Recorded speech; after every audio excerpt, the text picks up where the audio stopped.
Hey guys, I am cooling down outside in this beautiful backyard. Just did some dancing and came across when I was dancing something quite resonant, and it wanted to be transmitted here. It's about how dancing can be an act of creating spaciousness in your life, in your energy, and in your body. In the reverse order, sometimes I do that. So in your body, which then creates spaciousness in your energy, which then creates spaciousness in your life. So I think a huge silver lining on this pandemic happening across the world right now is that it's inviting us all to reassess our rhythm in quite a forceful way. We're being forcefully asked to reassess the rhythm with which and in which we approach life and engage and dance with life. Because we are all dancing with life, even if that means having a very strict routine of what you do. That's you dancing with life, with your time, your energy, and your investment. And we now have on our hands an abundance of spaciousness. And I think we're finding that even if we have the physical spaciousness, right, a lot of people aren't going to work, there's still this feeling of contraction that could have existed when you were going to your job every day and when life was moving 100 miles an hour. We can still feel incredibly stuck, even though we have so much spaciousness. And this is where we get to take things from the external to the internal. We see that, okay, the whole world has stopped, yet we're still going. So clearly there's a deeper layer here. Let's take it back to our bodies. And dancing is such a powerful way to shift your life because it goes to the root. When you dance, there is this beautiful balance that you are both in control of your body and totally in surrender. There's a sense of composure when you're moving. You don't want to fall over, right? And so maybe sometimes the surrender takes you and you need to feel that. I know that definitely resonates for me and is very real for me. But there's a balance. What is it to be composed? What is it to be flowing in a rhythm? And totally surrendered to how you want to move your body. It allows us to really exist in this embodied space of presence, because we can talk about presence, we can converse about presence, we can read books about presence, but when are we actually being present? This is really where my passion lays with movement. So I invite you to try this on for yourself and really experience it. What is it like to move your body? What emotions come up? I know a lot of people that I talk with and meet with and work with, they have a lot of fear around dancing. There's a sense of shame around moving your body in a certain way, or you think it looks silly, or you might think it looks crazy, or you might think that no one's gonna like you, or people might judge you, right? There's a lot of energy trapped in our bodies just purely for expressing. And it's something that's kind of secretive a lot of the times. So how do you think that that's rippling out into our lives? How do you think that's rippling out into our relationships, right? And I think that this, if you want to go there with me, there's a doorway here. There's a window from this house of what we're experiencing to seeing out into the bigger picture of our realities. And it's kind of like when we trap emotion in our bodies, it ripples into our lives. So we're having such an amazing opportunity here to start to get more curious about the inner workings so that we can shift the outer workings of our lives and show up in ways that are more fulfilling, more nourishing, more pleasurable, and more co-creative for the world and the people who we get to dance with, metaphorically and physically. Hopefully both, sure.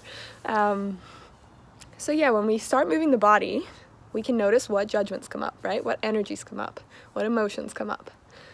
And then when we move with that and we allow ourselves to drop into presence with that, it'll take us on a journey, the movement journey, the healing journey, the journey within.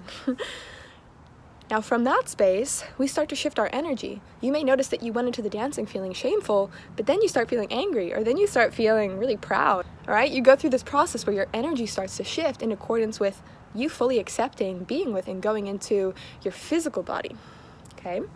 Now what happens when you finish your dancing and you go forward into what you're doing? You're going to approach it with a new energy. And you're working on a book, or you're working on a training, or you're working on a new recipe that you really want to master. You probably go into that with a refreshed sense of energy. However, there can be, what do I want to call them? Like boot camps. We can have boot camps in the form of relationships in our lives, people in our lives, even like work or obligations in our lives that will feel our new shifted energy and will try to push us and stretch us a little bit. Not because they don't want it for us, but because it's different. And as I'm sure we're all seeing, change is something that as humans we get to learn how to grow with. And understand on a deeper level. So, let's say you dance, you move energy in your body, you feel your energy shift, and you go in and then you talk to your friend that you're quarantining with, or your partner or something, or you go into the work project that you're really not enjoying and you notice you drop. So this is where the real initiation happens. That's kind of loaded language. I just said that. It is a real initiation, but I guess it all is. That's one of my favorite words, initiations. It comes out whenever it feels right. Where we get the chance to then bolster this new energy. Because think about when you're a little child, right? If you're learning something, you practice it. And with practice, you get really good. It's the same with our energy. And that's what we're not taught. We're taught how to get really good at math. We're taught how to, whatever you're taught. What was I taught? I was taught how to be a really good kid. I was taught how to make people happy. I was taught how to follow the rules. I was taught how to be a great athlete. I was taught how to be kind to people, like some things we're taught. I'm sure some things we know. But no one really teaches us how to nurture new energetic patterns in our expression. And it's actually a very simple formula, I think, because it's natural. You find what feels good, you drop into that, you enjoy it like a child would, and then you keep showing up for it. You keep showing up for it. You show up. You show up, you show up, you show up. This is the formula for everything in life where we want to be satisfied and receive pleasure. If we just kind of leave something on the back burner and have a half-hearted relationship with it, it's going to fizzle out. It's not going to provide much fruits. But when we show up for these new energetic patterns through consistency, through languaging with ourselves, through positive mantra, through nourishing our bodies, through indulging in those activities that really help us be in the vibrational state that we want to shift into, that gives us new strength. And when we strengthen that, our lives shift. So it's a process. Body. Okay.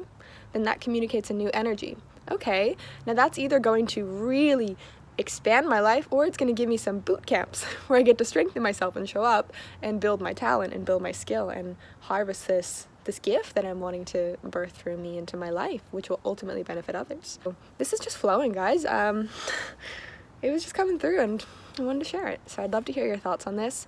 If there's something that you're really focused on growing right now and feeding in your life and tending to, how can you bring it to your body? How are you feeling that shift your energy?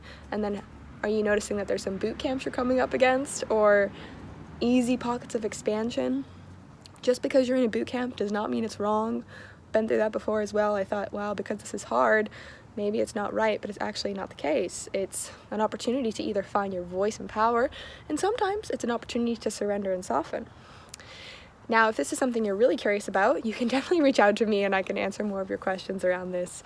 I love working with people with movement and expression because I feel it is one of the most potent gateways to really accessing your deep psyche, because so much is held in our bodies, right? We can get so stuck up in our heads, talking, and I think there's a place for that.